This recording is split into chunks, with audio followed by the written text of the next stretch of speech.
أشهد أن لا إله إلا الله وحده لا شريك له وأشهد أن محمدا عبده ورسوله أما بعد فأعوذ بالله من الشيطان الرجيم بسم الله الرحمن الرحيم الحمد لله رب العالمين الرحمن الرحيم مالك يوم الدين إياك نعبد وإياك نستعين اهدنا الصراط المستقيم صراط الذين أنعمت عليهم غير المغضوب عليهم ولا الضالين. ابو بکر صدیق رضی الله تعالی عنہ محاسن او مناقب بیانې د لګیاو په دغه لړ کې د باره کې چې هغوی په خلکو کې د ټولو نه بهتره او محبوب وو لیکل شوی دی. اس سلسلے میں ان کا لوگوں میں د حضرت ابن عمر رضی الله عنهما نه روایت دی چې نبی کریم صلی الله علیه و آله وسلم په زمانه کې مونږ به یو بل د خلکو کې یو د بل نه بهتره ګرځولو مقابله به کېده چې څوک بهتره دی د بل نه او موږ به دا ګڼل هغه وخت چې حضرت ابوبکر د ټولو نه بهتره دی، بیا حضرت عمر بن خطاب، بیا حضرت عثمان بن عفان رضی الله عنهم. حضرت جابر بن عبدالله بیانوي چې حضرت عمر حضرت ابوبکر ته وی چې یا په خلکو کې د ټولو نه بهتره د رسول کریم صلی الله علیه و آله وسلم نه پس نو حضرت عمر د حضرت ابوبکر تعریف کو نو هغوی وی نو ما خو د رسول کریم صلی الله علیه و آله وسلم نه دا اوریدلی وو چې هغوی فرمایل چې عمر نه داسې یو تن باندې نور نه دی راختلی چې هغه د عمر نه بهتره وي، یعنې هغوی فوراً د خپلې عاجزۍ اظهار وفرمایلو چې ته ماته وایې چې ته بهتره یې، لکن ما خو ستا باره کې د رسول کریم نه دا اورېدلي چې ته بهتره یې. عبدالله بن شفیق بیانوي چې ما حضرت عایشې ته وویل چې نبی کریم صلی الله علیه و آله وسلم په صحاباو کې څوک په هغوی باندې یعنې رسول کریم باندې د ټولو نه زیات ګران وو، نو هغوی فرمایلي وو چې حضرت ابوبکر. ما تپوس وکړو چې بیا څوک، نو هغوی وفرمیل چې حضرت عمر. بیا ما وویل چې بیا هغې نه پس څوک، نو هغوی وفرمیل چې حضرت ابو عبیده بن جراح. نو چې ما هغوی وویل چې ما ته نه بیا تپوس وکړو چې بیا څوک، نو بیا هغوی خاموشه پاتې شو. محمد بن سیرین بیان کړی دی چې ما چې کوم تن د حضرت ابوبکر او د حضرت عمر تنقیص بیانوي، یعنې په هغې کې نقص راوباسي، نو زه د هغه باره کې دا ګمان نشم کولی چې هغه نبی کریم صلی الله علیه و آله وسلم لپاره مینه لري. یعنې که رسول کریم سره مینه لري نو بیا که هغه ابوبکر عمر کې نقص راوباسي، نو هغې نه پس دا دعوه غلطه ده چې رسول کریم سره مینه کوي، ځکه چې دوی دواړه رسول کریم باندې ډېر ګران وو. حضرت عیس بن عمر نه دا روایت دی چې حضرت سلمان، حضرت صہیب او حضرت بلال یو څو کسانو ترمنځ ناست وو چې ابو سفیان راغلو، نو په دې خلکو دا ووایي چې قسم په خدای د خدای پاک تورو د خدای پاک دشمن مری سره لا تر اوسه حساب نه دی پوره کړی، یعنی په صحیح طریقې چې کوم بدل اخیستل پکار هغه نه دی اخیستل شوی. راوي چې حضرت ابوبکر چې دا واورېده نو هغوی فرمایل چې آیا تاسو د قریش د لوی سردارانو باره کې داسې ویلې داسې خبرې کوئ. ابو سفیان د قریش سردارانو کې شامل دی او تاسو دا وایي چې موږ دوی نه بدل وانه اخیستو. نو بیا حضرت ابوبکر په خپله د نبي کریم صلی الله علیه و وسلم په خدمت کې حاضر شو او هغوی ته دا خبره وکړه. نو هغوی ورته وفرمیل چې ابوبکر شاید چې تا هغه خلک یعنې سلمان، صهیب او بلال خفه که او که تا هغوی خفه که نو پوه شه چې تا خپل رب هم خفه کو. نو په دې حضرت ابوبکر هغې درې وړو له واپس راغله. هغوی ته وویل چې زما ګران وروڼو آیا ما تاسو خفه کوئ؟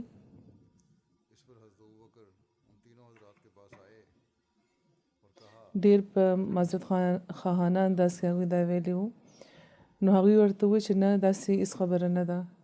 یې زموږ وروره خدای دې تاسو معاف کړي. بهرحال دلته د نه دا هم ثابتېږي چې حضرت ابوبکر کې څومره عاجزي وه. داسې خلک چې هغوی د غلامۍ نه آزاد کړي وو حضرت ابوبکر په خپله،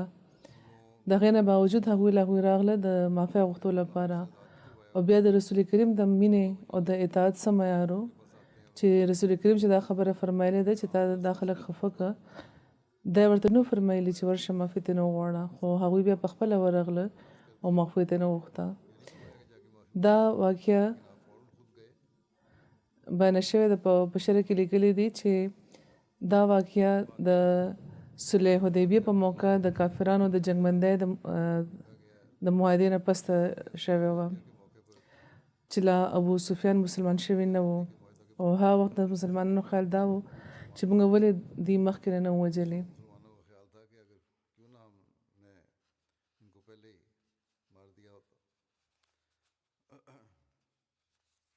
د حفظ قرآن باره کې هم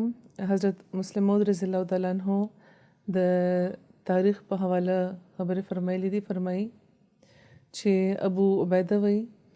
چې د رسول کریم صلی الله علیه و وسلم چې کوم مهاجر اصحاب وو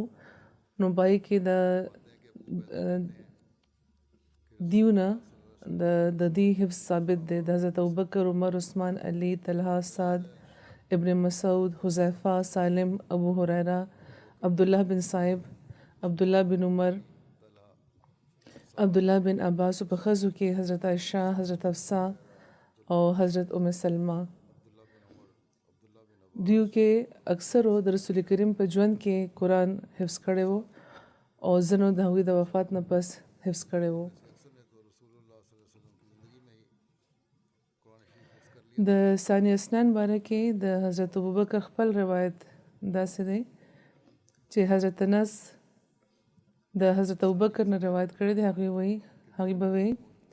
چې ما نبی کریم صلی الله علیه و وسلم ته ووایي او هغه وخت زه په غار کې وم، یعنې حضرت ابوبکر وایي چې کله هغوی رسول کریم سره په غار کې وو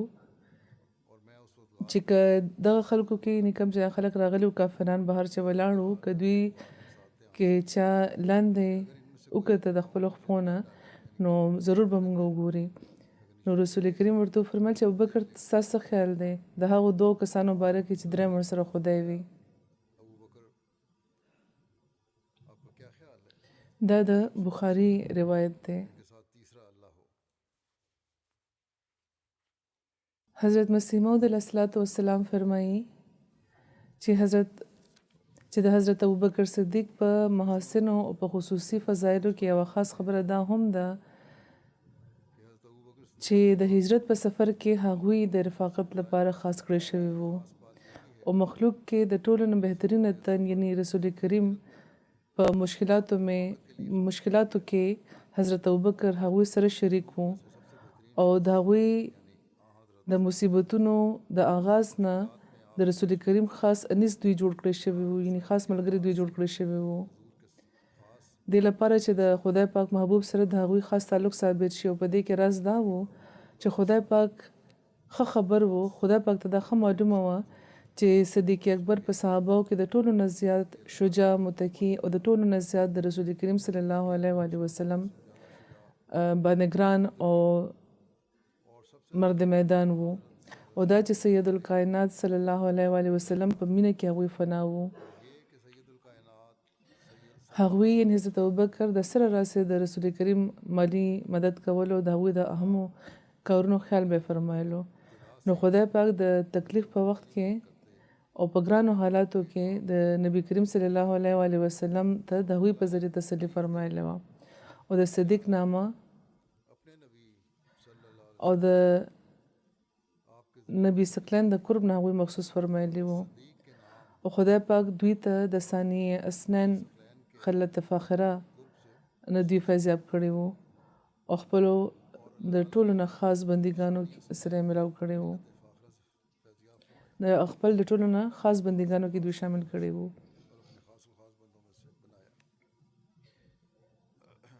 غیر مسلمه مصنفینو هم حضرت ابوبکر رضی الله تعالی عنہ ته خراج عقیدت وړاندې کړی دی. د الجیریا د 20مې پیړۍ یو مورخ دی آندرې سرویر، هغه د حضرت ابوبکر صدیق رضی الله تعالی عنہ باره کې لیکي چې د ابوبکر مزاج ساده و، د غیر متوقع روج نه باوجود هغوی د غربت ژوند تیر کړی و او چې کله هغوی وفات شو نو هغوی وروستو یو زوړ لباس، یو غلام او یو اوښ په ترکه کې پرېښی و او د مدینې په خلکو کې د مدینې په خلکو په زړونو باندې ریښتونی حکومت کوونکي هغوی وو. هغوی کې لویه خوبي دا وه او هغه د هغوی قوت او توانایي وه. لیکي چې محمد صلی الله علیه و آله وسلم چې په کومې خوبۍ غلبه ترلاسه کړې وه او چې کومه د هغوی په دشمنانو باندې کامیابه وه، هغه خوبي حضرت ابوبکر کې وه. هغه دا وه چې یو غیر متزلزل ایمان او مضبوط یقین هغوی لرلو او ابوبکر په صحیح ځای کې صحیح تن وو. او بیا لیکي چې دغه بوډا او نیکسیرته انسان خپل موقف خپل کو هغه وخت کې چې هر طرف ته بغاوت وو او هغه خپل مؤمنانه او په غیر متزلزل عزم د رسول کریم کار یو نوی سرنشر کړی وو. بیا یو انګریز مورخ دی جے ساندرز، هغه لیکي چې د لومړي خلیفه یاد په مسلمانانو کې به همیشه د یو داسې انسان په طور باندې ځای لري چې کامل وفادار، د لطف و کرم پیکر و او سخت نه سخت طوفان هم د هغه مستقل تحمل مزاجي نه ولرزولې. د هغوی د حکومت دور ډېر مختصر و خو چې کومې کامیابۍ هغوی ترلاسه کړې وې هغه ډېرې لویې وې. د هغوی په طبیعت کې یو استقلال و او په دغه ثبات او استقلال هغوی پر ارتداد باندې قابو بیا مونتی و او عرب کام یو ځل بیا د اسلام په دایره کې داخل کړی و او د شام د تسخیر چې کومه د هغوی مصممه اراده وه هغې د عرب دنیا چې کوم سلطنت و د هغې بنیاد ایښی و. بیا یو بل انګریز مصنف دی H.G. ویلز، هغه دا وایي چې دا ویل کېږي چې د اسلامي سلطنت اصل بنیاد ایښودونکي محمد رسول الله صلی الله علیه وسلم نه زیات ابوبکر وو چې د هغوی ملګری وو، مددګار وو. حضور فرمایي چې دا خو دلته مبالغه کوي لګیا دی او لیکي دا مخکې دا خبره ده کړې ده چې محمد صلی الله علیه وسلم د خپل د متزلزل کردار نه باوجود د ابتدایي اسلام دماغ و تصور وو، نعوذ بالله. نو ابوبکر د دې شعور او عزم وو او چې کله به محمد صلی الله علیه وسلم متزلزل شو نو ابوبکر به د هغوی حوصله زیاتوله. نو حضور فرمایي دا خو بهرحال د فضول خبرې دي او لغوي خبرې دي چې پکې صداقت نشته دی. خو دې نه مخکې چې کومه خبره کړې ده هغه سمه ده. هغه دا چې کله د محمد صلی الله علیه وسلم انتقال وشو، کله چې هغوی وفات شو نو ابوبکر د هغوی خلیفه او جانشین جوړ شو او یو داسې ایمان سره چې غرونه لرزول، هغوی ډېرې په سادګۍ او په پوهې د 3 نه 4 زره چې کوم د عربو خلک وو هغوی باندې مشتمل یو وړوکی شان فوج وو. هغې د هغوی په ذریعه د ټوله دنیا د خدای پاک تابع فرمان کولو کار شروع کړی و. بهرحال حضور فرمایي چې لکه څنګه چې ما وویل چې مصنف د حضرت ابوبکر د ځینو خوبو ذکر کړی دی چې بېشکه په هغې کې موجود وو چې دا خلک د رسول کریم صلی الله علیه و آله وسلم د هغه اعلی او عرفه د مقام نبوت حقیقت د هغې ادراک و شعور نه لري، نو ځکه حضرت ابوبکر او د حضرت عمر په تعریف کې هغوی تر دې حده مبالغې نه کار اخیستی دی چې په هیڅ طریقه سم نشي کېدی. حالانکه که حضرت عمر وي یا حضرت ابوبکر، دوی ټول د خپل آقا او د مطاع د حضرت محمد رسول الله صلی الله علیه و آله وسلم وفاداران، کامل اتباع کوونکي او د دوی عاشقان وو. او دا خلک د رسول کریم شعور نو بلکې په خادمانه رنګ کې هغوی د رسول کریم لاسونه او خپې وو. همداسې د اسلام دین د رسول کریم صلی الله علیه و آله وسلم د دماغ نامه یا کار نه وو، څنګه چې د لیکلی دی چې اسلام چې کوم د دې دماغ رسول کریم وو، بلکې سراسر د خدای پاک د رهنمایۍ او د خدای پاک د وحی په نتیجه کې یو کامل او مکمل شریعت او د دین نامه ده اسلام. او دا مې چېرې نو شوي چې چېرته د ویرې ناقلارۍ یا د تزلزل په موقع حضرت ابوبکر د رسول کریم لپاره د حوصلې ځای جوړ شوی وي، بلکې اوله خدا چې دغه اشجع الناس جری او بادر نبی صلی الله علیه و آله وسلم په ټول ژوند کې مونږ هیڅ چېرې هم څه ناقلاري یا تزلزل نشو کتی. او که څه د پریشانۍ موقع راغلی وه، نو قادر او توانه خدای په خپله د هغه لپاره د حوصلې ځای جوړېدو. مصنف خدا لیکلی دی چې ابوبکر د هغوی حوصله به زیاتوله، خو موږ خو د دې نه بیخي الټه خبره لیدلې ده چې د حضرت ابوبکر په ژوند کې چې کله چېرته د پریشانۍ یا د ناقلارۍ وخت به راغلو، نو رسول کریم صلی الله علیه و آله وسلم به هغوی له حوصله ورکوله. لکه څنګه چې د هجرت په موقع چې حضرت ابوبکر سخت پریشان شو او ناقلاره و، بېشکه چې د هغوی دا ناقلاري د رسول کریم په مینه کې او د رسول کریم لپاره وه، خو د حضرت ابوبکر د دغه ناقلارۍ په موقع رسول کریم صلی الله علیه و آله وسلم هغوی له حوصله ورکړې وه چې کله حضرت ابوبکر کله چې رسول کریم صلی الله علیه و آله وسلم حضرت ابوبکر ته دا ویلي چې لا تحزن ان الله معنا، چې یا ابوبکر ته ناقلاره کېږه مه، خدای موږ سره دی. او لکه څنګه چې مخکې بیان شو چې حضرت ابوبکر پخپله دا فرمایلی وو چې کله دا ناقلاري وه، نو رسول کریم ورله تسلي ورکړې وه. نو دا یوه واقعه د هغوی د عزم، توکل او د خدای پاک د خاص نبی کېدو واضح دلیل دی. خو بهرحال دا خلک چې د عقل نه ړانده دي، نو که دوی مجبوره شي یو رښتیا ویلو لپاره، نو پکې څه نه څه ګند اچولو کوشش دوی ضرور کوي. بیا یو بل انګریز مستشرق دی TW آرنولډ، هغه دا وایي چې ابوبکر یو مالداره سوداګر وو، اعلی کردار او د خپل د ذهانت او د قابلیت په بنیاد د هغه د وطن خلکو به د هغه ډېر عزت کولو. اسلام قبلولو نه پس هغوی د خپل د دولت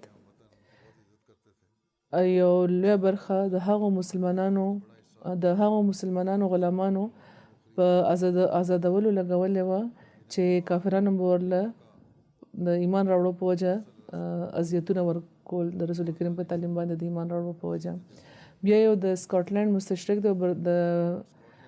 د برطانوي هندوستان کې د شمالي مغربي صوبو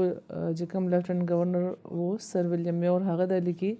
چې د حضرت ابوبکر د حکومت دور مختصر و، خو د رسول کریم نه پس اسلام د ابوبکر نه زیات د بل چا ممنون نه دی. یعنی د محمد نه پس صلی الله علیه و آله وسلم ابوبکر نه زیات د اسلام خدمت بلې چا نه دی کړی. د حضرت ابوبکر د اخلاق حسنه باره کې حضرت مسلم موعود رضی الله تعالی عنہ بیان فرمایي چې آیا دا رښتیا نه دي چې لوی لوی زبردست پاچایان د ابوبکر او د عمر بلکې د ابو هریره نام هم چې اخلي، نو رضی الله عنه ورته وایي دوی دا غوښتي دي همیشه او دا ویلي دي همیشه چې کاش که د دوی د خدمت موقع موږ ته میلاوه شوې وای. بیا څوک دي چې دا ویلی شي چې ابوبکر عمر او ابو هريره رضی الله عنهم د غربت ژوند چې تیر کړو نسل نقصان پورته کړی وو بېشکه هغوی د دنیا په دنیاوي لحاظ په ځان باندې یو مرګ قبول کړی وو خو دغه مرګ د هغوی لپاره ژوند ثابت شو او اوس یو طاقت هم هغوی وجلی نه شي هغوی به تر قیامته پورې ژوندي وي بیا هغوی فرمایي چې ابوبکر خدای پاک صرف دې لپاره ابوبکر نو جوړ کړی چې هغوی په اتفاقي طور د رسول کریم صلی الله علیه و وسلم په زمانه کې پیدا شوی وو عمر له خدای پاک دې لپاره د عمر درجه ورنکه چې هغوی په اتفاقي طور د رسول کریم صلی الله علیه و وسلم په زمانه کې پیدا شوی وو او عثمان او علی ته صرف دې لپاره خدای پاک هغه دغه مرتبه ورنکړه چې کومه د هغوی وه چې هغوی په اتفاقي طور د رسول کریم صلی الله علیه و وسلم د زوم کېدو مقام ته رسېدلی وو یا طلحه او زبیر صرف دې لپاره چې هغوی د رسول کریم خاندان یا د هغوی د قام نه سره تعلق هغوی لرل او د هغوی په زمانو کې پیدا شوي وو دې لپاره هغوی له عزتونو رتبې نه مې ورکړی شوې بلکې دا هغه خلک وو چا چې خپلې قربانۍ داسې اعلی مقام ته رسولې وې چې هغې نه زیات د یو انسان وهم و ګمان ته هم نشي راتلی نو دا قربانۍ دي چې انسان له مقام ورکوي بیا حضرت مسلمود رضی الله تعالی عنہ فرمایي یو ځای کې چې د حضرت ابوبکر صدیق رضی الله تعالی عنہ څومره عزت زموږ په زړونو کې دی خو آیا څوک دا ویلی شي چې دا عزت د هغې د اولاد په وجه دی مونږ کې خو ډېر خلک داسې دي چې خبر هم نه دي چې د حضرت ابوبکر نسل تر کومه چلېدلی و او د هغوی د نسل حالات اړو محفوظ نه دي نن ډېر داسې خلک دي چې ځان د حضرت ابوبکر اولاد ظاهري او ځان ته صدیقي وایي خو که دوی ته څوک وایي چې تاسو قسم وخورئ چې واقعي تاسو صدیقیان یئ او ستاسو د نسب سلسله تر حضرت ابوبکر رسي نو دوی به بیخي قسم ونه خوړی شي او که هغوی قسم هم خوري نو بیا به ورته دا وایو چې تاسو دروغ ویلی یئ او بې ایمانه یئ او د دې وجه دا ده چې د حضرت ابوبکر د نسل حالات دومره محفوظ نه دي چې نن د څوک ځان ته په صحیح طور هغوی سره منصوبه کړي ځان نو موږ د حضرت ابوبکر عزت دې لپاره نه کوو چې د هغوی د نسل کار عالیشانه دی موږ د حضرت عمر عزت دې لپاره نه کوو چې د هغوی د نسل کار ډېر د اعلی پایې دی موږ د حضرت عثمان عزت دې لپاره نه کوو چې د هغوی نسل ډېر لوی لوی کارونه کوي لګیا دی موږ حضرت علي دې لپاره نه یادو چې د هغوی په نسل کې خاص خوبۍ دي د حضرت علي د نسب سلسله خو تر اوسه پورې روانه ده خو د هغوی عزت دې لپاره نه کیږي چې د هغوی نسل تر اوسه قایم دی باقي هم چې څومره صحابه وو هغې کې یو هم داسې نشته چې د هغوی د نسل په وجه د هغوی یاد کړی شي حقیقت دا دی چې موږ هغوی د هغوی د ذاتي قربانو په وجه یادو او د هغوی عزت کوو بیا حضرت مسلمود فرمایي چې حضرت ابوبکر ته وګورئ هغوی د مکې یو معمولی سوداګر وو خو که رسول کریم صلی الله علیه و وسلم نه مبعوث شوی او د مکې تاریخ لیکلی کېدی نو مورخ به صرف د هغوی دومره ذکر کولی چې ابوبکر د عربو یو شریف او دیانتداره سوداګر و خو د رسول کریم صلی الله علیه و وسلم په اتباع ابوبکر ته هغه مقام ترلاسه شو چې نن ټوله دنیا د هغوی نامه په ادب او په احترام اخلي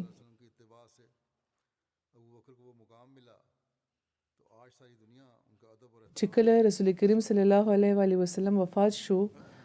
او حضرت ابوبکر مسلمانانو خپل خلیفہ او باچا جوړ کو نو مکې ته هم دا خبر ورسېدو یو مجلس کې ډېر خلک ناستو چې پکې د حضرت ابوبکر والد ابو قحافه هم موجود وو او چې کله هغوی واورېدل چې د ابوبکر په لاس خلکو بیعت وکړو نو هغوی لپاره ډېره ګرانه وه دا خبره منل ناممکنه شو هغوی لپاره دا خبره منل هغوی چا خبر راوړی و هغې نه تپوس وکړو چې ته د کوم ابوبکر ذکر کې لګیا یې نو هغوی ورته وایي چې هماغه ابوبکر چې ستا زوی دی نو بیا د حضرت ابوبکر والد صاحب د عربو یوې قبیلې نامه اخیستل شروع کو ویلې او دا خبره تپوس کوله چې آیا هغوی هم د ابوبکر بیعت وکړو یعنې د لوی لوی قبیلې دي نو د هغوی هم د ابوبکر بیعت وکړو د هر چا تپوس هغه په نامه وکړو چې کله ورته ټولو په متفقه طور چې کله ورته هغه و چې او ټولو په متفقه ور ابوبکر خلیفه او باچا کو نو ابو قحافه به اختیار دا و چې اشهد ان لا اله الا الله وحده لا شريك له واشهد ان محمدا عبده ورسوله یعنی زه ګواهي ورکوم چې د خدای نه بغیر بل څوک معبود نشته او زه ګواهي ورکوم چې محمد رسول الله صلی الله علیه و آله وسلم د هغه رښتونه رسول دی فرمایي حالکه هغه د ډیره وخت راسه مسلمان وو ابو قحافه مسلمان شوی وو د مکه د فتح په موقع یا شاید چې هغه نه مخکې نو هغوی چې دا کلمه ویلې وه او د رسول کریم د رسالت تکرار یو ځل بیا وکړو نو دې لپاره چې کله حضرت ابوبکر خلیفه شو نو د هغوی سترګې وغړېدې هغوی په دې پوه شو چې دا د اسلام د صداقت یو زبردست ثبوت دی ګینې زما د زوی څه حیثیت و چې د هغه په لاس ټول عرب متحد شوی وی بیا یو ځای کې حضرت مسلم موعود لیکي چې حضرت ابوبکر رضی الله تعالی عنہ ته وګوري هغوی چې کله اسلام قبول کړو نو خلکو دا ویل شروع کړو چې د مکې یو لیډر چې ذلیل شو خو د اسلام نه مخکې د هغوی دې نه زیات څه عزت کېدی شو چې 200 یا 300 به د هغوی نامه کسانو به د هغوی نامه په عزت اخیسته خو د اسلام په برکت خدای پاک هغوی د خلافت او د باچای برکت وبخلو او په ټوله دنیا کې دایمي عزت او یلا زوال شهرت مالک کړی شو هغوی نو چېرته د یوې قبیلې لیډري او چېرته دا چې نن ټولو مسلمانانو خلیفه او د عربو د مملکت بادشاه چې روم او د ایران سره مقابله کړې وه هغوی ټیټ کړی وو بیا یو ځای کې هغې فرمایي چې ګورئ چې باچایي صرف د رسول کریم په قدمونو کې نه بلکې د هغې د خادمانو په قدمونو کې را پرېوتې وه خو رسول کریم نه ها وخت خواهش کړی وو چې یعنې رسول کریم ته چې کله باچایي نه وه ملاوه شوې نو هغه ته هغوی د دې خواهش نه کړی نه ها وخت خواهش کړی چې کله هغوی د باچایي ملاوه شوه او نه حضرت ابوبکر رضی الله تعالی عنہ د باچای خواهش کړی او نه حضرت عمر رضی الله تعالی عنہ د باچای خواهش کړی و او نه حضرت عثمان رضی الله تعالی عنہ د باچای خواهش کړی و او نه حضرت علی رضی الله تعالی عنہ د باچای خواهش کړی و بلکې پاغي کې د باچای اثر نه ملاوي دو حالکه هوی د دنیا دومره زبردست باچایانو چې په تاریخ کې مثال نه ملاويږي دغه طبيعتونه دومره ساده وو او دغه ملاقاتونه دومره ساده وو او تواضع پکې دومره وو چې په ظاهري تور هم بدانه شو معلومې دي چې هغوی باچایان دي هغې کې هېڅ همدا نه وی چې زما حکومت د زه باچا یم په هغې کې یو تن هم چېرته په دغه خبره نه راضي شوی چې هغه د خپل د باچا اظهار وکړي او نه به چېرته هغوی د دغې خبرې خواهش کولو په حقیقت کې څوک چې د خدای شي نو دنیا په خپله د هغې قدمونو کې راپرېوځي خلک خدا ګڼي چې باچایانو نه به باچایي نه به هغوی ته مدد ملاویږي خو چې څوک کم خلک چې د خدای شي هغوی باچایي دا ګڼي چې د هغوی په غلامۍ ورته عزت ملاو شو بیا هغوی یو ځای کې فرمایي چې ګورئ ابوبکر باچا شو خو د هغې پلار دا ګڼلو چې د هغې باچا کېدل ناممکنه دي ځکه چې هغې ته باچایي د خدای له طرفه ملاوه شوې وه د هغې په مقابله کې تیمور هم یو لوی باچا و خو هغه د خپل د دنیا د تدبیرونو په وجه دنیوي تدبیرونو په وجه باچا شوی و نپولین هم ډېر لوی باچا و خو هغه د خپل مهنت او په دنیوي تدبیرونو باچا شوی و نادرشاه هم لوی باچا و خو هغه ته هم باچایي خپل ذاتی مهنت او په کوشش او په دنیوي تدبیرونو ملاوه شوی و نو باچایي خو دې ټولو ته ملاوه شوی و موږ به دا وایو چې تیمور ته باچایي د سړو د انسانانو په ذریعه ملاوه شوی و خو ابوبکر ته باچایي خدای نه ملاوه شوی موږ به دا وایو چې نپولین ته باچایي په دنیوي تدبیرونو ملاوه شوی و خو حضرت عمر ته باچایي خدای نه ملاوه شوی موږ به دا وایو چې انګریز ته باچایي د دنیا په وسایلو ملاوه شوی و خو حضرت عثمان ته باچایي خدای ورکړی و موږ به دا وایو چې نادرشاه دنیوي تدبیرونو باندې باچا جوړ شوی و خو حضرت علی ته باچایي خدای ورکړی و نو باچایي ټولو ته ملاوه شوی و دنیوي باچایانو هم دبدبه لرله او روب د هغوی قانون هم چلیدو او د خلفا هم بلکې د هغوی قانون د ابوبکر د عمر او د عثمان او د علي نه زیات چلیدو خدای پاک له طرفه بچایان مقرر شوي وو، یعنې دا څلور واړه هغه نور د انسانانو په ذریعه بچایان شوي وو چې کوم دنیاوي بچایان وو. نو چې رسول کریم دا فرمایلی دي چې کم تن د یو اهم کار نه مخکې بسم الله نه وي، د بسم الله د برکتونو د ذکر هغوی فرمایي. نو چې هغوی فرمایي چې څوک چې بسم الله نه وي هغه ته برکت نه میلاویږي. نو د دا مطلب نه و چې هغه خپل مقصد کې ناکامه پاتې شي، بلکې مقصد دا و چې هغه مقصد ورته د خدای نه میلاویږي. چې کومه بچی چې خدای پاک په ذریعه میلاوي ده هغه حضرت ابوبکر، عمر، عثمان او علي ته میلاوه شو، د هغې نه علاوه بل چاته نه میلاوه شوی. او نورو ته چې کومه بچی میلاوه شو هغه د شیطان نه میلاوه شوه یا د انسان نه میلاوه شوه. ګینې لینن، ستالین او مالنکوف بسم الله نه ویلې خو بچی هغوی ته میلاوه شوه. روزولټ، ټرومن او آیزنهاور هم بسم الله نه ویلې خو بچی هغوی ته میلاوه شوه. هغوی خو د بسم الله نه خبر هم نه وو او نه د هغوی په زړونو کې د بسم الله څه قدر شته. نو رسول کریم صلی الله علیه و آله وسلم چې دا فرمایلی وو چې د بسم الله نه بغیر برکت نه راځي، نو مطلب دا نه وو چې د خدای له طرفه ورته هېڅ نه میلاویږي. د خدای پاک له طرفه صرف هغه ته میلاویږي چې هر اهم کار نه مخکې هغه بسم الله وایي، او چې اوس هر تن په دې پوهېدی شي چې د خدای پاک له طرفه چې کوم څیز میلاویږي هغه زیات برکت لري، یا چې کوم څیز د بندګانو نه میلاو شوي هغه زیات برکت لري. په انساني تدبیرونو چې کم بچی ترلاسه شوي وي هغه بندېدی هم شي، خدای پاک له طرفه ورکړی شوي بچی چې نشي بندېدی. کاش که په دغه نقطه مسلمانان هم پوه شي. هغوی بسم الله وایي هم خو هغه هم داسې ښکاري چې صرف د خولې نه وایي په ظاهره او زړه ورسره نشته. بیا لیکي چې یزید هم یو باچا و، هغه څومره غرور لرلو، د طاقت یې څومره دعوه لرله. هغه د رسول کریم صلی الله علیه و آله وسلم خاندان تباه کو، په ظاهر یې ځان ته مسلمان هم ویلو خو د رسول کریم اولاد یې وجلی و او د هغه مرۍ به نه لاندې سر به یې نه ښکته کېدو، ډېر به په سر به ډېر اوچت ساتلو او دا به یې ګڼل چې زما مخې ته څوک خبره نشي کولی. حضرت ابوبکر هم باچا شوي وو خو پای کې هېڅ انکسار و. هغوی فرمایي چې ما ته زه خو خدای پاک د خدمت لپاره مقرر کړی یم او د خدمت لپاره چې ما ته څومره مهلت میلاو شي نو دغه احسان دی. خو یزید به وایي چې ما ته د پلار له طرفه باچایي میلاوه شوې ده، زه چې څوک غواړم هم وبه وژنم او څوک چې غواړم نو ژوندی به یې ساتم. نو بظاهره یزید په خپلې باچایۍ کې د حضرت ابوبکر نه زیات شوی و. هغه دا وایي چې زه خانداني باچا یم، څوک دا توان لري چې زما مخې ته خبرې وکړي. خو حضرت ابوبکر به فرمایي چې زه چېرته د دې قابل یم چې باچا شوی وی، ما له خو چې څه راکړي دي خدای راکړي دي، زه په خپل زور باچا نه شم جوړېدی. زه د هر چا خادم یم، زه د غریب هم خادم یم او د مالدار هم خادم یم. که ما نه څه غلطي کېږي نو ما نه د هغې بدل واخلئ، د قیامت په ورځ د هغې په وجه ما خراب نه کوي. نو څوک چې دا خبرې اوري یا به وایي دا څه دي،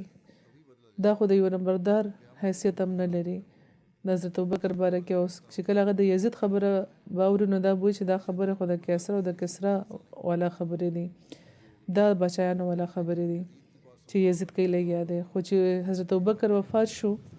نو د هغې زوی، د هغوی نوسې، د هغوی کړوسې او د کړوسون اولادو بیا هغه نسل مخکې چې پکې د نوسو کړوسون سوال هم نه باقي پاتې کېږي، هغوی برابر ابوبکر سره په خپله رشته فخر کولو. او بیا هغوی پرېږده هغه خلک چې د ابوبکر طرف ته نسبت هم څه نه لري او د هغوی خاندان سره هم چېرته نه دی میلاو شوي، د هغوی هم چې کله د دې واقعیت لولي نو په سترګو کې اوښکې راشي او مینه جوش راشي پکې، او څوک ورته بد وایي حضرت ابوبکر ته نو هغوی په غوسه شي. نو اولاد خو یو طرف ته اغیار هم په هغوی باندې ژوند قربانولو تیار شي او هر کلمه ویونکي چې کله د هغې نامه اوري نو دا وایي چې رضی الله تعالی عنه.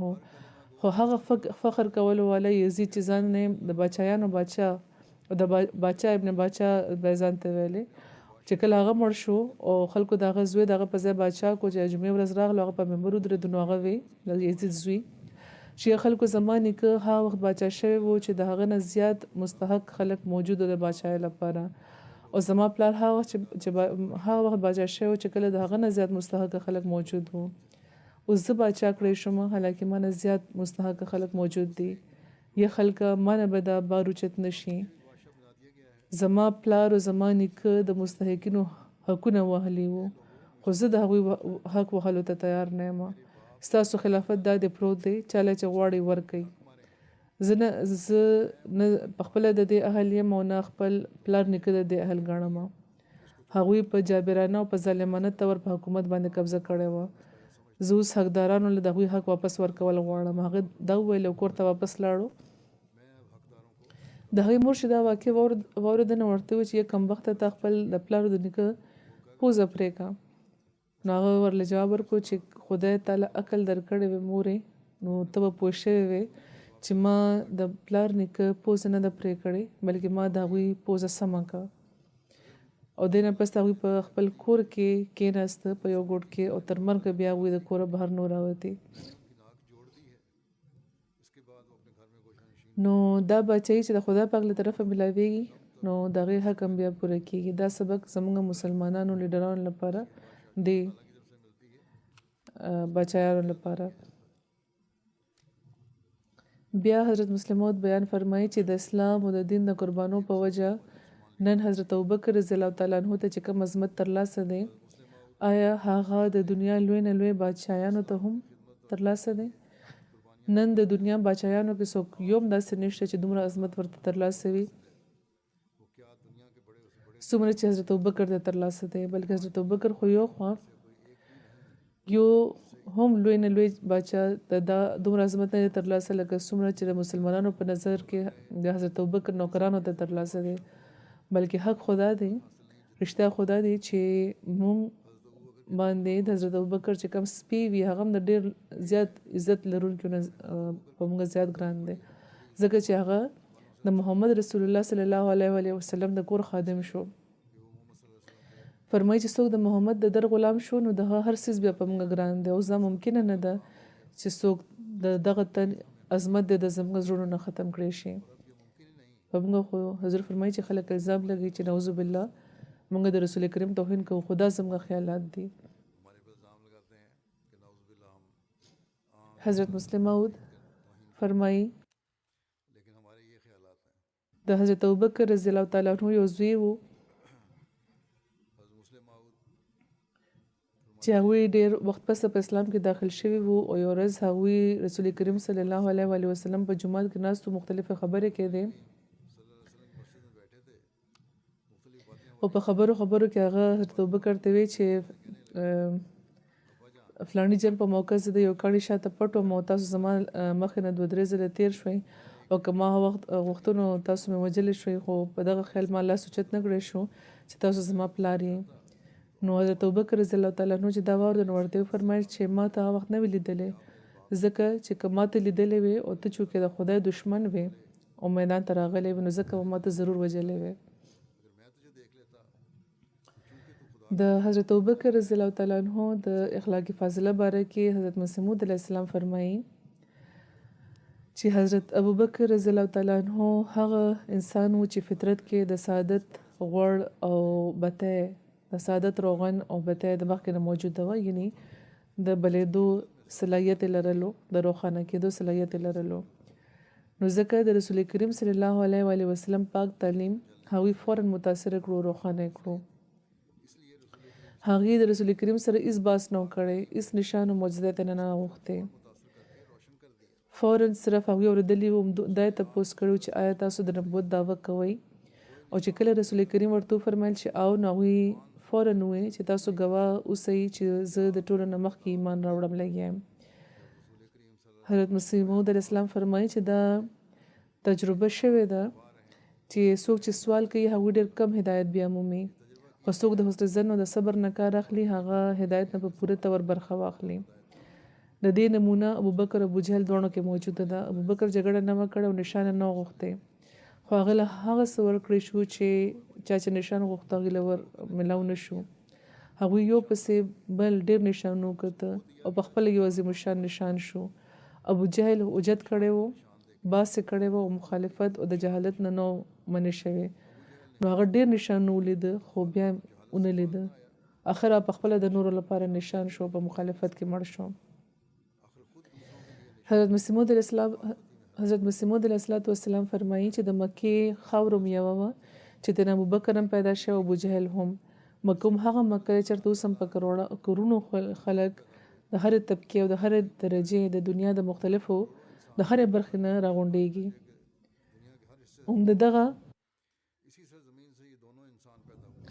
د دغه ځمکې نه دا دواړه انسانان پیدا شوي چې پکې وړومبې د خپل سعادت او د رشد په وجه هدایت بیا مونته او د صدیقانو کمال هغې ترلاسه کو، بل په شر، جهالت، بېځایه دښمنۍ او د حق مخالفت کې شهرت لري. یاد لري چې کمال د دوه قسمه وي، یو رحماني او یو شیطاني. رحماني کمال لرونکي انسانان په اسمان باندې یو شهرت او عزت ترلاسه کوي، همدغه شان شیطاني کمال خلک په شیطان په ذریت کې شهرت ترلاسه کوي. نو دواړه هم په یو ځای کې وو، خو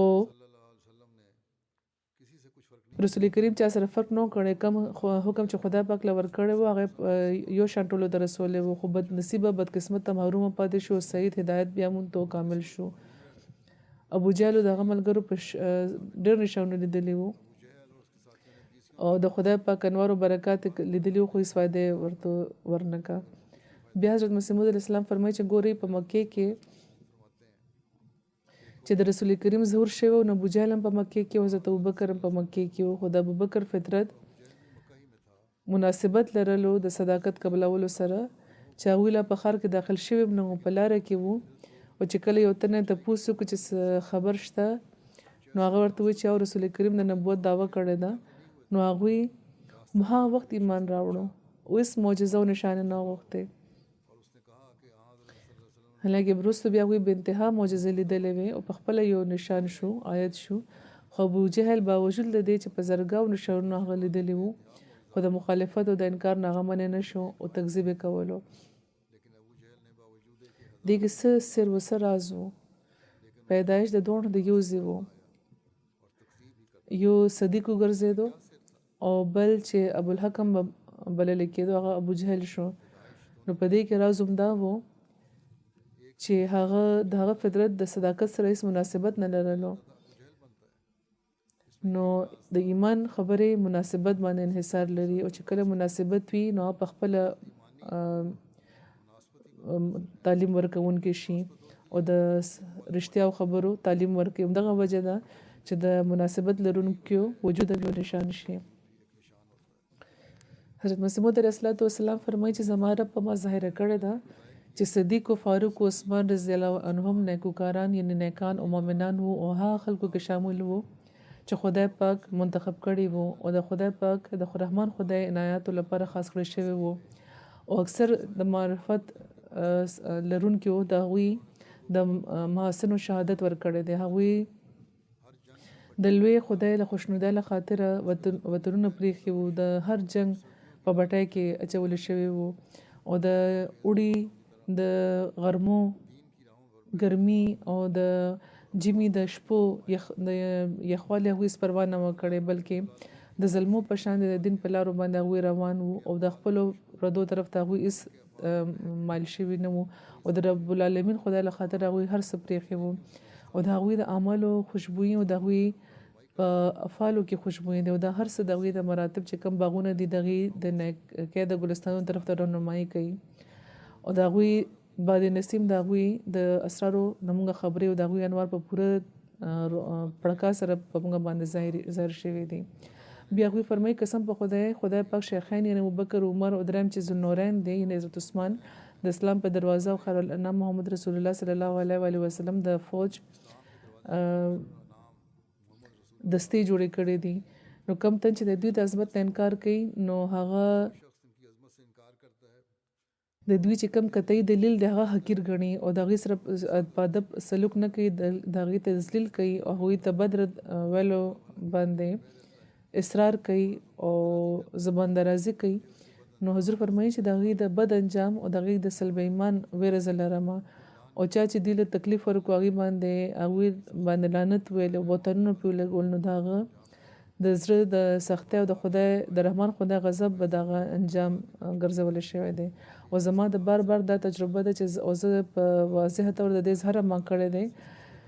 چې دغو ساداتو سره بغض او کینه لرل د برکات ظاهرونکي د خدای نه سره د ټولو نه زیات د قطع تعلق سبب جوړیږي او چا چې دې سره دښمني کړې ده نو داسې تر باندې د رحمت او د شفقت ټولې لارې بندې کړې شي او د هغې باندې د علم و عرفان دروازې هم نه پرانیستلی کېږي. بیا هغوی فرمایي چې تاسو څنګه په یو داسې تن لعنت کولی شئ چې دعوه خدای ثابته کړې وي. ځینې خلک دا وایي داسې الفاظ استعمالي چې غلط دي. هغوی فرمایي چې څنګه تاسو په یو داسې تن لعنت کوئ چې خدای پاک دغه دعوه ثابته کړې د هغه خدای نه چې مدد وغوښتو نو خدای پاک دغه مدد وکړو د هغه د نصرت لپاره نشانونه وښودل او د بداندیشو د تدبیرونه ټول ټوکړې که یعنی حضرت ابوبکر چې کوم اسلام شکسته کوونکي چې کوم ازمیښتو او د جور او جفا چې کوم سیلابونه هغوی نه بچ کو او چې کوم لویه اژدها و هغه ووژله هغوی امن او امان قایم کو. خدای رب العالمین خدای په فضل هر دروغو هغوی ناکام او نامراده کو. حضرت ابوبکر صدیق او ډېر بېشمېره خوبۍ او بې حسابه بېشمېره برکتونه دي او د مسلمانانو په سر باندې د هغوی ډېر لوی احسانونه دي او دغه خبرې که صرف هغه تن کولی شي چې د اولې درجې زیاتی کوونکي وي. خدای پاک چې څنګه هغوی د مؤمنانو لپاره د امن موجب او د مرتدانو لپاره او د کافرانو لپاره اورونه ختمونکي داسې د هغوی د زړه داسې هغوی د اولې درجې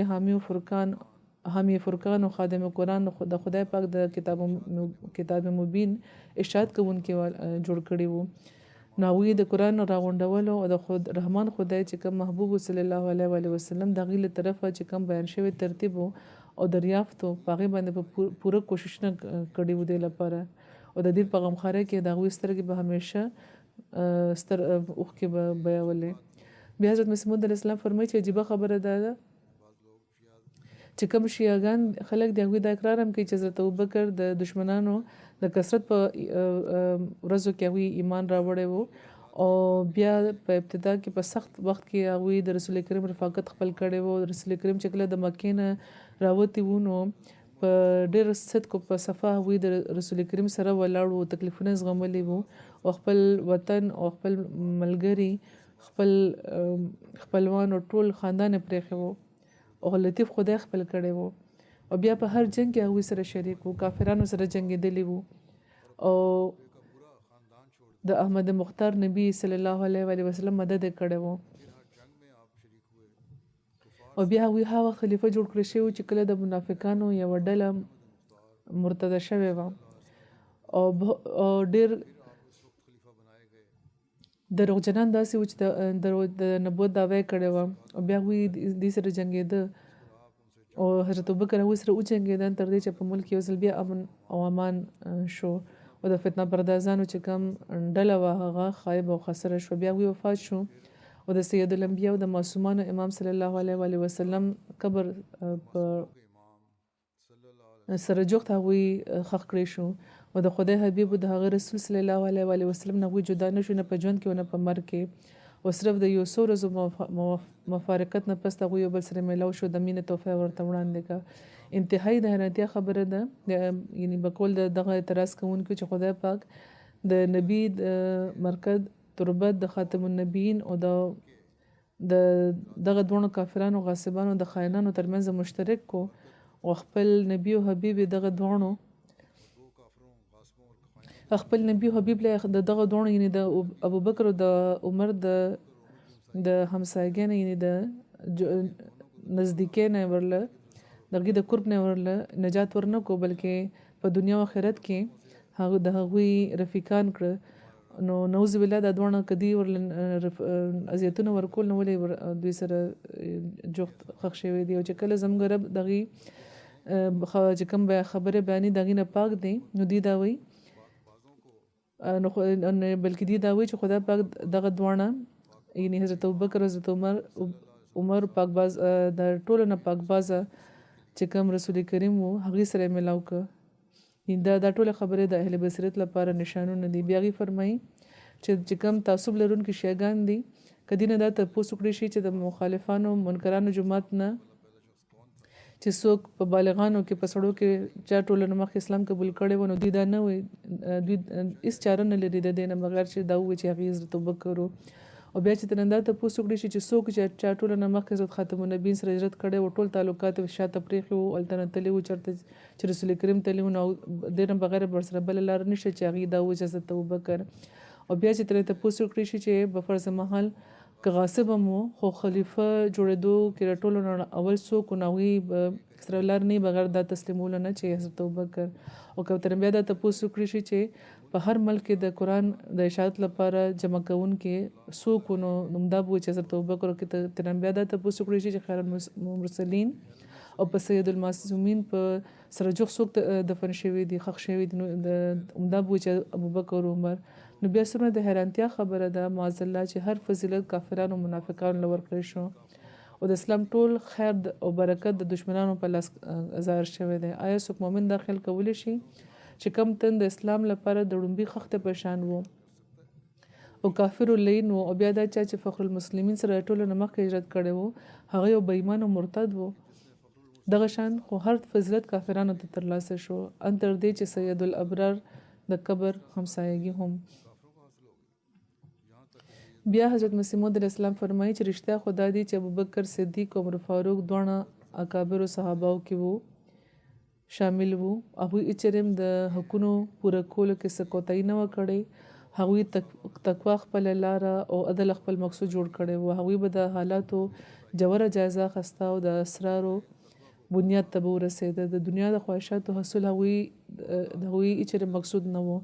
هغوی خپل نفسونه د خدا پاک په اطاعت کې لګولي وو د فیوزو کثرت او د نبی ثقلین د دین په تایید کې شیخین یعنی ابوبکر او عمر رضی الله عنهما په شان ایسو کومګه اس بشادي سو کما نور ندی کتلی دی دواړه د آفتاب امم ملل صلی الله علیه وسلم په اتباع کې د محتاب نمزیات سریع الحرکت وو او د هغوی په مینه کې فنا وو او هغوی د حق د ترلاسه کولو له خاطره هر تکلیف په ځان لپاره خوږ کو او دغه نبی له خاطره چې یو ثانیه نشته هر ذلت پر رضا او پر رغبت زغملی وو او د کافرانو د منکرانو لښکرونو او کافرانو سره د جنگ په وخت د زمرو په شان د هغوی مخې ته راغلي وو ان تر دې چې اسلام غالب شو د دشمن جمعیتونو هزیمت پورته کو شرک لري شو او دغه خاتمه وشوه او د ملت او مذهب چې کم نور وو هغه پړکېدو شو او مقبول دینی خدمتونه دوی ترسره کړي وو او د مسلمانانو باندې په سر باندې دوی ډېر زیات احسان کړی وو او د دواړو انجام دا چې د خیر المرسلین په ګاونډ کې دوی ښخ شو بیا هغې فرمایي چې الله اکبر دغه دواړو ابوبکر عمر د صدقو د خلوص څومره اوچت شان دی دواړه داسې په مبارک مدفن کې دفن شوي دي چې که موسی او عیسی ژوندی وي نو ډېر رش به کول او د هغه ځای کې د ښخېدو تمنا به کوله خو دا مقام صرف په تمنا نشي ترلاسه کېدی او نه صرف په خواهش ورکړی کېدی شي بلکې دا خو د رب العزت د بارګاه له طرفه یو ازلي رحمت دی حضور فرمایي چې انشاءالله څه نورې حوالې دي دا به انشاءالله آینده وړاندې کېږي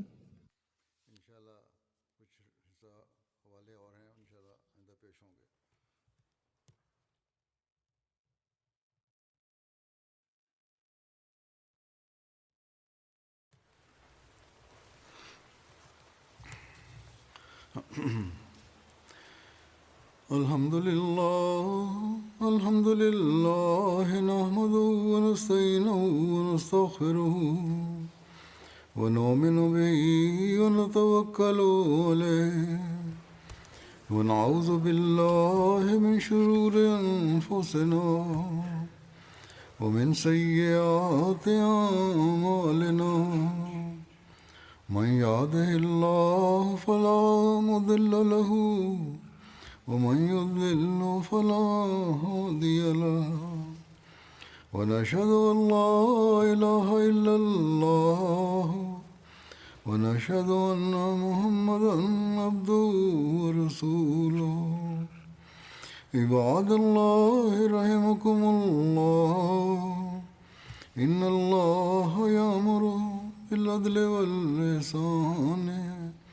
وإيتاء ذي القربى وينهى عن الفحشاء والمنكر والبغي يعظكم لعلكم تذكرون اذكروا الله يذكركم وادعوه يستجب لكم ولذكر الله أكبر